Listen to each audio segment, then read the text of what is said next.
കോതമംഗലം കുട്ടമ്പുഴ പഞ്ചായത്തിലെ പിണവൂർക്കുടി ആദിവാസി കോളനിയിൽ തുടർച്ചയായ കാട്ടാനക്കൂട്ടം കൃഷി നശിപ്പിച്ചിട്ടും അധികൃതർ നടപടി സ്വീകരിക്കുന്നില്ലെന്ന് പരാതി.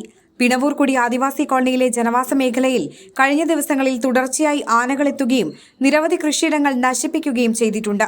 രാപ്പകൽ വ്യത്യാസമില്ലാതെ വീടുകൾക്ക് സമീപത്തു കാട്ടാനക്കൂട്ടം എത്തുന്നത് ജീവന് വരെ ഭീഷണിയായിരിക്കുകയാണ്.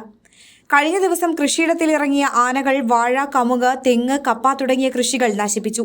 കൃഷിനാശം സംഭവിച്ചവർക്ക് അർഹമായ നഷ്ടപരിഹാരം ലഭിക്കുന്നില്ലെന്നും ഫെൻസിംഗ് ഉൾപ്പെടെയുള്ള സുരക്ഷാ ക്രമീകരണങ്ങൾ ഇല്ലെന്നും പരാതി ഉയർന്നിട്ടുണ്ട്. ആദിവാസി സമൂഹത്തോട് അധികൃതർ കാണിക്കുന്നത് വലിയ ക്രൂരതയാണെന്നും കൃഷി ചെയ്ത് ജീവിക്കാൻ പറ്റാത്ത സാഹചര്യമാണ് നിലവിലുള്ളതെന്നും പ്രദേശവാസിയായ ഗോപാലകൃഷ്ണൻ പറഞ്ഞു. പരാതിക്ക് യാതൊരു പരിഹാരമില്ലാതെ ആദിവാസികളോട് കാണിക്കുന്ന ഏറ്റവും വലിയ ക്രൂരതയായിട്ട് മാത്രമേ ഈ കാര്യത്തിൽ കാണാൻ പറ്റുള്ളൂ. ജീവിതം വഴിമുട്ടി നിൽക്കുന്ന ഈ കാലഘട്ടത്തിൽ ആദിവാസികൾ എന്ത് ചെയ്യണം എന്നതിനെപ്പറ്റി വളരെ ആകുലരായി നിൽക്കുന്ന ഒരു സംഭവമാണ് നിലനിൽക്കുന്നത്.